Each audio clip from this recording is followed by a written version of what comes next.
এক হাতের মধ্যে তরবার, আরেক হাতের মধ্যে ইসলামের ঝান্ডা, ইসলামের পতাকাটা উত্তোলন অবস্থায় দ্বিতীয় সাহাবী দ্বিতীয় হাত উপড়িয়ে যায়, দ্বিতীয় হাত দিয়ে ধরে রেখেছেন। প্রথম হাতটা উপড়িয়ে গেল, এবার দ্বিতীয় হাত যখন টুকরা হয়ে গেলেন, জাফর ইবনে তালেব বলেন, আমি ইসলামের পতাকাটাকে হাতের মধ্যে নিলাম, কাফেরদের একটা তলোয়ারের আঘাতে আমার হাতের হাড্ডিটা কেটে যায়, আস্তে করে নিচের চামড়াটা ঝুলন্ত অবস্থায় থেকে যায়।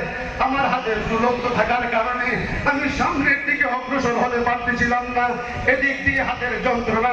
জাফর ইবনে তালেব হাতটাকে জমিনের মধ্যে শুয়াইয়া নিজে ইচ্ছা করে টান দিয়া চামড়াটাকে ছিঁড়িয়া হাতটাকে জমিনের মধ্যে শুয়াইয়া এটাকে বলেন, হাত রে হাত, হাসরের ময়দানে সাক্ষী থাকবে, আল্লাহর নবীর মহব্বতে তোকে কবর দিয়ে দিলাম, আল্লাহর নবীর মহব্বতে তোকে শাহাদাত করে দিলাম। জোরে বলেন আল্লাহু আকবার। সাহাবী তিনজন শাহাদাত বরণ করলেন। তৃতীয়বার তাৎক্ষণিক সময়ে চতুর্থকে ইসলামের পতাকাটা হাতের মধ্যে নেবেন। সকল সাহাবায়ে কেরাম একমত পোষণ করে নবীজির এক নাম্বার একটা প্রিয় সাহাবী খালিদ বিন ওয়ালিদ ইসলামের পতাকাটা হাতের মধ্যে নিয়ে ডাক দিয়ে বললেন, আল্লাহু আকবার। এ সাহাবায়ে কেরাম, আল্লাহর জমিনে আমাকে কেউ হারাইতে পারে না, আল্লাহর জমিনে কেউ আমার সাথে যুদ্ধের মোকাবেলা করে হারাইতে পারে না। কেবল সাহাবায়ে কেরাম, তোমরা জানো না আমার অন্য কোনো শক্তি নাই, আমার একমাত্র শক্তি হলো আমার পাগড়ির ভিতরে, আমার টুপির ভিতরে এমন একটা ক্ষমতা, এমন একটা শক্তিকে আমি রেখেছি। আল্লাহর নবীর মাথা মুবারকের কপাল মুবারক বরাবরের দুইখানা চুল মুবারক দিয়ে আমি আমার পাগড়ির ভিতরে তাবিজ বানায়া রেখেছি। এই জন্য আল্লাহর জমিনে আমাকে কেউ হারাইতে পারে না। সবচেয়ে বড় শক্তি হলো আমার নবীজির চুল মুবারক আমার সাথে মওজুদ রয়েছেন। বলেন আল্লাহু আকবার। আর যারা বলেন ইয়া রাসূলুল্লাহ, ঠিক এই টাইমে মসজিদে নববীতে আল্লাহর নবী সাহাবায়ে কেরামদেরকে নিয়ে আলোচনা করতেছিলেন। এই সময় যুদ্ধের ময়দান থেকে একজন সাহাবী এসে বলেন, ইয়া রাসূলুল্লাহ, মুতার জমিনের খবর কি? আমি আপনাকে বলে দিব না।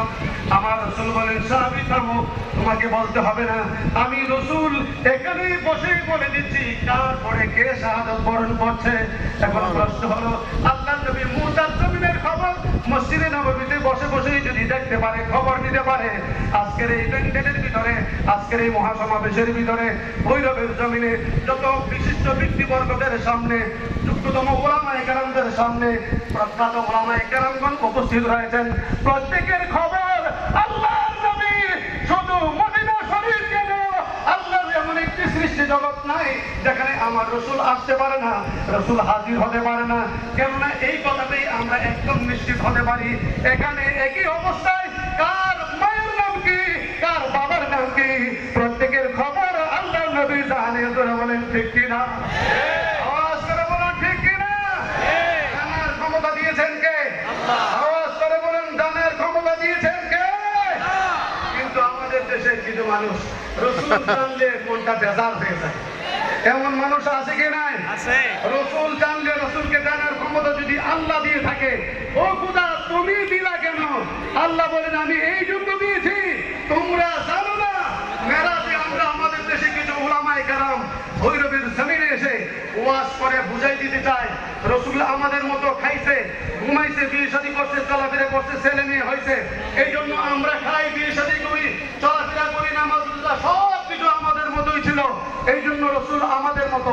এই কথাই যদি হয়, আমি উলামায়ে কেরামদেরকে একটা প্রশ্ন করতে চাই, 27 বছর আল্লাহর নবী যখন মেরাজে ছিলেন, 27 বছর আল্লাহ তার বন্ধুকে কি খাওয়াইছেন? সুবহানাল্লাহ। আল্লাহর জমিনে 27 বছর কোন মানুষ না খেয়ে থাকতে পারে?